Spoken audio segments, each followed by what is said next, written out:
नमस्कार दोस्तों, स्वागत है आप सभी का आपके अपने YouTube चैनल सनोरिया 92 पर। मैं हूं आपका दोस्त राजेंद्र सनोरिया।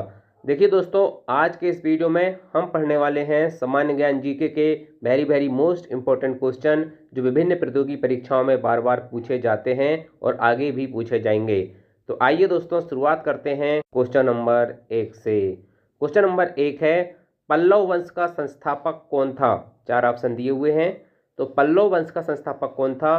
पल्लव वंश का संस्थापक था Simhavishnu. Option number B इसका सही उत्तर हो जाएगा। कौन था? पल्लव वंश का संस्थापक सिंह विष्णु था। याद रखना दोस्तों, अगर आपसे पूछ ले कभी कि पल्लव वंश का संस्थापक तो विष्णु था, ये आपको पता हो गया। लेकिन अगर पूछ ले कि पल्लव वंश की राजधानी क्या थी, तो कांचीपुरम याद रखना पल्लव वंश की राजधानी थी। वहीं अगर आपसे पूछे कि पल्लव वंश का अंतिम शासक कौन था, तो कंप वर्मा जो था पल्लव वंश का अंतिम शासक था। अगर आपसे पूछे कि आदि बराह मंदिर का निर्माण किसने करवाया था, तो सिंह विष्णु ने आदि बराह मंदिर का निर्माण करवाया था। सारे पॉइंट वेरी मोस्ट इंपॉर्टेंट है। एक एक पॉइंट एक एक क्वेश्चन के बराबर है। ठीक है, चलिए नेक्स्ट क्वेश्चन देखते हैं। क्वेश्चन नंबर 2, मुगल काल में रुपए की सर्वाधिक ढलाई किसके शासन काल में हुई थी? बताइए, मुगल काल में जो रुपए की ढलाई हुई थी सबसे ज़्यादा किसके शासनकाल में हुई थी? तो इसका सही उत्तर हो जाएगा औरंगजेब। याद रखना, औरंगजेब के शासनकाल में सबसे ज़्यादा रुपए की ढलाई हुई थी। ठीक है, याद रखना, इंपॉर्टेंट क्वेश्चन है। और अगर आपसे पूछे कि मुगल सेना में सर्वाधिक हिंदू सेनापति किसके शासनकाल में थे, तो औरंगजेब के शासनकाल में थे। अगर आपसे पूछे कि जिंदा पीर किस शासक को कहा जाता है, तो औरंगजेब को जिंदा पीर भी कहा जाता था। ठीक है, चलिए नेक्स्ट क्वेश्चन देखते हैं। क्वेश्चन नंबर 3, विजयनगर साम्राज्य की राजभाषा क्या थी? तो विजयनगर साम्राज्य की राजभाषा क्या थी? विजयनगर साम्राज्य की राजभाषा थी तेलुगु। ऑप्शन नंबर डी इसका सही उत्तर होगा। ठीक है, अच्छा, विजयनगर साम्राज्य की राजधानी पूछे तो याद रखना हम्पी। हम्पी जो है विजयनगर साम्राज्य की राजधानी थी और ये तुंगभद्रा नदी के किनारे है। कौन सी नदी के किनारे? तुंगभद्रा नदी के किनारे स्थित है हम्पी। ये कहाँ पड़ता है? कर्नाटक में पड़ता है। ठीक है, चलिए नेक्स्ट क्वेश्चन देखते हैं। क्वेश्चन नंबर 4, 1857 की क्रांति के समय भारत का गवर्नर जनरल कौन था? बताइए, तो 1857 की क्रांति जब होती है उस समय भारत के गवर्नर जनरल थे लॉर्ड कैनिंग। कौन थे भाई साहब? लॉर्ड कैनिंग थे। ऑप्शन नंबर डी इसका सही उत्तर होगा। नेक्स्ट क्वेश्चन, क्वेश्चन नंबर 5, राष्ट्रीय युवा दिवस कब मनाया जाता है? बताइए, राष्ट्रीय युवा दिवस कब मनाया जाता है? तो राष्ट्रीय युवा दिवस मनाया जाता है 12 जनवरी को।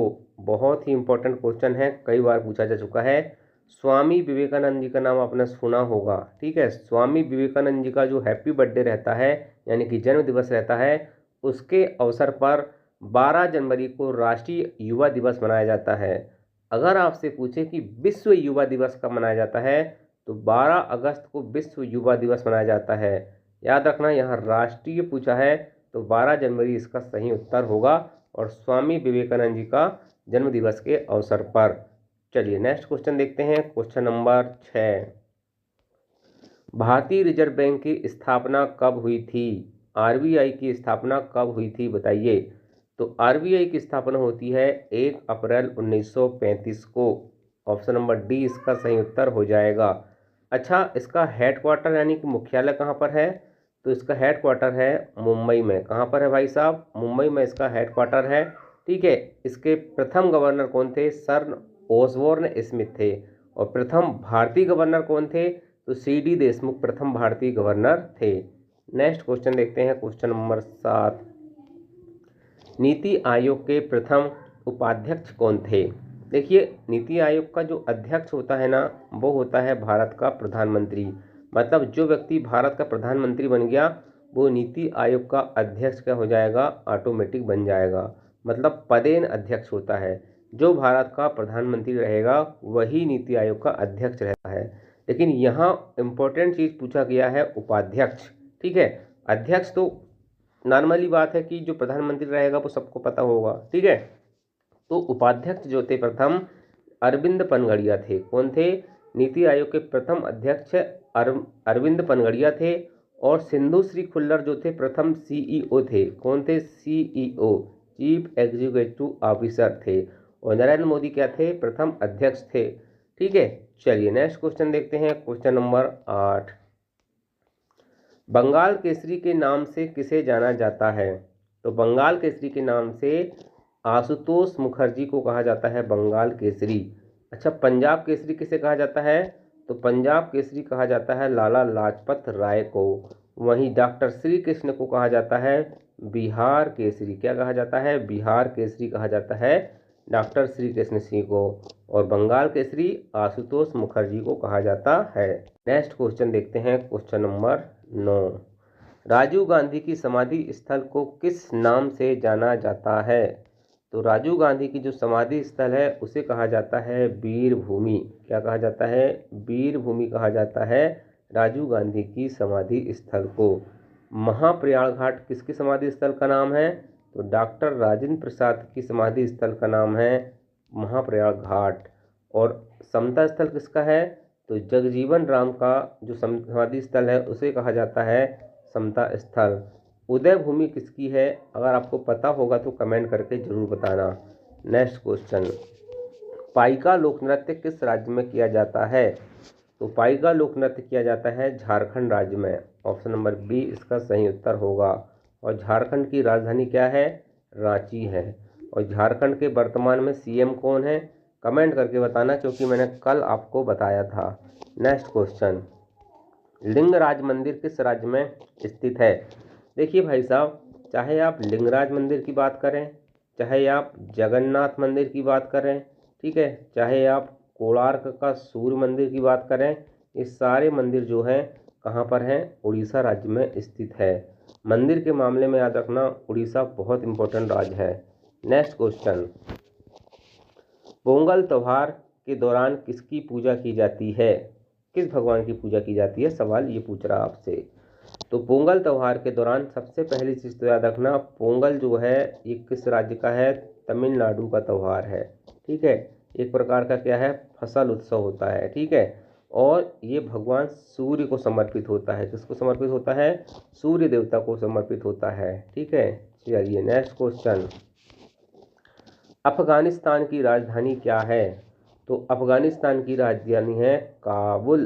क्या है भाई साहब? काबुल। ऑप्शन नंबर बी इसका सही उत्तर होगा। अच्छा, पाकिस्तान की राजधानी क्या है? इस्लामाबाद है। अच्छा, म्यांमार की राजधानी क्या है? नेपिडा है। और मालदीव की राजधानी क्या है? माले है। और अफगानिस्तान की राजधानी क्या है? काबुल है। ठीक है, चलिए नेक्स्ट क्वेश्चन देखते हैं। नेपाल की मुद्रा का नाम क्या है? तो नेपाल की मुद्रा का नाम क्या है बताइए? जो भारत की मुद्रा है वही नेपाल की मुद्रा है, रुपया। ठीक है, अब देखिए दोस्तों, बांग्लादेश की मुद्रा का नाम क्या है? टका है।